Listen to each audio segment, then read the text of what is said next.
കണ്ണ നിനക്ക് മാത്രമല്ല കണ്ണ കാശിന് പ്രശ്നം, കേരളത്തിലെ എല്ലാ യുവാക്കൾക്കും ഇത് തന്നെ പ്രശ്നം. യെസ്, എന്റെ പപ്പ 2 നേരം എനിക്ക് ഫുഡ് തരുന്നുള്ളൂ, 1 നേരം വേണേ പണിക്ക് പോവാൻ. He just said that. Hey, you don't see my father? No. Very ugly. Ugly man in the panchayat. College കഴിഞ്ഞപ്പോ ഞാൻ ഒരു BMW ചോദിച്ചു. തെറ്റാണോ അത്? ഇറങ്ങി പോവാൻ പറഞ്ഞു വീട്ടിൽ നിന്ന്. See, നിന്റെ പപ്പയുടെ ആസ്പിരിൻ വെള്ളത്തിലാണ്. So we should make money. എടാ നമ്മൾ എല്ലാ കാര്യം പോസിറ്റീവായിട്ട് എടുക്കണം. നിന്റെ ലൈഫിൽ എന്താ പോസിറ്റീവ് ആയിട്ടുള്ളത്? Blood O positive. എന്റെ അത് AB നെഗറ്റീവാ. ഏട്ടാ നടന്ന വിയർക്കുന്ന ആളായിട്ടാ, വല്ലോം തായേട്ടാ. ഞങ്ങൾ കയ്യിൽ കാശ് കൊണ്ട് നടക്കാറില്ല. We are rich kids. ചേട്ടാ കുഴിമന്തി കഴിച്ചിട്ട് 2 ദിവസമായിട്ടാ. What? അപ്പൊ നീ മെനങ്ങാന്ന് കുഴിമന്തി കഴിച്ചു? We hadn't eat for last 2 months. ഈ ചേട്ടനെ കണ്ടറിയാം കാശുണ്ടെന്ന്. The bank have money. I have account the bank but no money. What about your account? I have only Instagram account. ചേട്ടാ Google പേ, no way, only പ്രേ.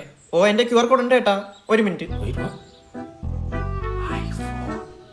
എന്റെ പൊന്നെ ഏട്ടാ, കോസ്റ്റ്യൂം മാത്രമേ വ്യത്യാസമുള്ളൂ, അവസ്ഥയൊക്കെ ഏതാണ്ട് സെയിം തന്നെ. എനിക്കെന്താ അവസ്ഥ? എന്റെ കാശുണ്ട്. ഞങ്ങളുടെ കയ്യിലില്ല. ഇല്ലെങ്കിൽ വല്ല പണിക്കും പോടാ, ഇല്ലെങ്കിൽ എന്റെ കൂടെ തെണ്ടാൻ പാ. Why should we? Per day 2500 കിട്ടും. Wow. അപ്പൊ monthly 75,000. Any job opportunities? Actually I am looking for an assistant. I'm here. Give me the part again. Come. I got the job. I'm gonna fuck a millionaire. Costume മാറി തെണ്ട ഇറങ്ങിയാലോ? നടക്കണ്ടേ? എന്നാ BMW വാങ്ങിക്കുമ്പോ അതീവാ പ്രാരാബ്ദം അറിയും. ഞാൻ പോകുന്നു.